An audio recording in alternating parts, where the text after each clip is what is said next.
चिपलूण रत्नागिरी दौरे पर पहुंचे उद्योग मंत्री उदय सामंत ने कई अहम मुद्दों पर अपनी प्रतिक्रिया देते हुए विपक्ष पर निशाना साधा। उन्होंने कहा कि गणेश नाइक का आक्षेप आखिर किस पर है, ये स्पष्ट नहीं है। उनका विरोध एकनाथ शिंदे पर है या देवेंद्र फडणवीस पर, इसे उन्हें साफ करना चाहिए। सामंत ने कहा कि लगातार एकनाथ शिंदे पर टीका करना उचित नहीं है। यदि किसी को असहमति या परेशानी है तो वो अलग रह सकते हैं, बाकी सरकार सक्षम है। मराठी भाषा और हिंदी विवाद पर बयान। उदय सामंत ने कहा कि मराठी हमारी मातृभाषा है और उसके सम्मान को लेकर सरकार पूरी तरह ठाम है। उन्होंने आरोप लगाया कि चुनाव आते ही कुछ लोग हिंदी की शक्ति का मुद्दा उठाते हैं। सामंत के अनुसार मराठी के साथ हिंदी को अनिवार्य करने का फैसला उद्धव ठाकरे के मुख्यमंत्री रहते हुए लिया गया था, लेकिन अब चुनाव नजदीक होने की वजह से उस फैसले की जिम्मेदारी दूसरों पर डालने की कोशिश की जा रही है। उन्होंने कहा कि संबंधित रिपोर्ट उनके पास मौजूद है और इसके साक्षी डॉक्टर रघुनाथ माशेलकर हैं। शिक्षा और ग्रामीण क्षेत्रों पर चिंता मंत्री ने कहा कि मराठी स्कूल बंद हो रहे हैं, जबकि शहरों में स्कूल की संख्या बढ़ रही है, जो कि चिंता का विषय है। सही योजनाएं लागू की जाएं तो छात्रों का रुझान ग्रामीण क्षेत्रों में बनाए रखा जा सकता है।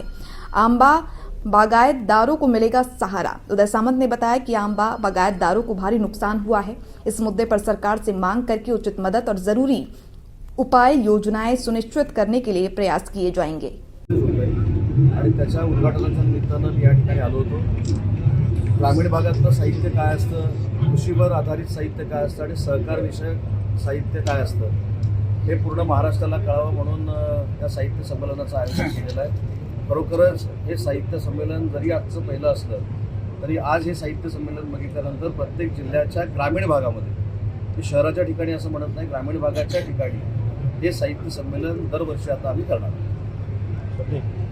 सर, गणेश नाईक यांनी आज पुन्हा एकदा एकनाथ शिंदेवरती टीका केलेली आहे। ते म्हणतात की जर लोकांची कामं होत नसतील तर ते मंत्रिपद काय चाटायची आहेत। मी स्वतःच्या मंत्रिपदाबद्दल बोलले कोणाला? भूखंड वाटपावरून त्यांनी नाराजी व्यक्त केली। नाही, त्यांना राहायचं नाही मंत्रिमंडळामध्ये असं त्यांचं म्हणणं आहे। काय नक्की म्हणणं काय त्यांचा नक्की प्रॉब्लेम काय?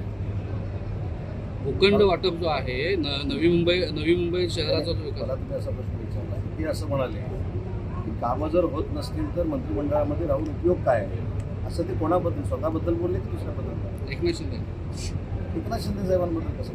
नगरविकास खात्यावर ते स्वतःबद्दल बोलले। म्हणजे त्यांनी कसं आहे, त्यांचा नक्की आक्षेप कोणावर आहे हेच कळत नाही। एकनाथ शिंदे साहेबांवर आहे की देवेंद्रजी फडणवीस साहेबांवर आहे? आणि देवेंद्रजी फडणवीस साहेब आज राज्याचे मुख्यमंत्री आहेत, एकनाथ शिंदे साहेब उपमुख्यमंत्री आहेत। तो कायमस्वरूपी एकनाथ शिंदे साहेबांवर बोलणं, त्याच्यामधनं कदाचित तुमचा TRP काय त्यांची ब्रेकिंग होत असेल म्हणून ते बोलत असतील।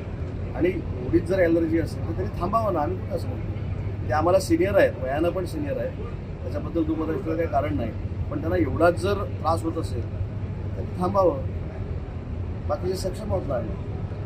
मराठी भाषा सक्ती हा विषय तुम्ही आता मांडला होता, मराठी भाषा सक्ती केली पाहिजे काय सांगता? नाही, मराठी भाषा हीच आपल्याकडे सक्ती आहे, परंतु निवडणुका आल्यानंतर याचं वेगळं राजकारण करण्यासाठी काही लोक मराठीची सक्ती नाही आणि हिंदीची सक्ती आहे असं दाखवण्याचा प्रयत्न करतात। राज्याचा उच्च व तंत्रशिक्षण विभागाचा मंत्री असताना ती कमिटी मी स्थापन केलेली होती, माशेलकर साहेब त्याचे अध्यक्ष होते आणि त्या कमिटीमध्ये स्पष्ट पद्धतीनं तत्कालीन मुख्यमंत्र्यांना असं सांगितलेलं आहे की मराठी आणि बरोबर हिंदी ही सक्ती झाली पाहिजे आणि ती पहिलीपासून 12वीपर्यंत झाली पाहिजे। आणि तो अहवाल तत्कालीन मुख्यमंत्र्यांनी म्हणजे 2020च्या अगोदरच्या मुख्यमंत्र्यांनी BBTच्या पक्षप्रमुखांनी स्वीकारलेला होता। आता निवडणुका आल्या म्हणून ते दुसऱ्यावर ढकलतात, त्याच्यामुळे तो अहवाल मराठीतला आणि इंग्रजीतला आजही माझ्याकडे आहे आणि त्याला माशेलकर साहेब साक्षीदार। आता तुम्ही या खुर्चीमध्ये शेखर निकम सर आणि तुम्ही एकत्र बसलेले होता, चिपळूण पंचायत समितीमध्ये असं चित्र दिसेल का?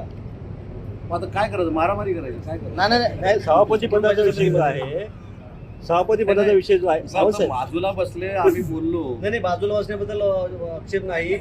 पंचायत समितीमध्ये असेच बाजूला बसून सभापती वगैरे का आम्ही साहित्यावर चर्चा करतो। अशा पद्धतीनं आता साहित्य चळवळ ही विशेषतः रत्नागिरी जिल्ह्यामध्ये वाढवायची, याच्यावर आमची सविस्तर चर्चा झाली आणि ती कशी वाढवायची हे तुम्हाला 8 दिवसात कळेल ना।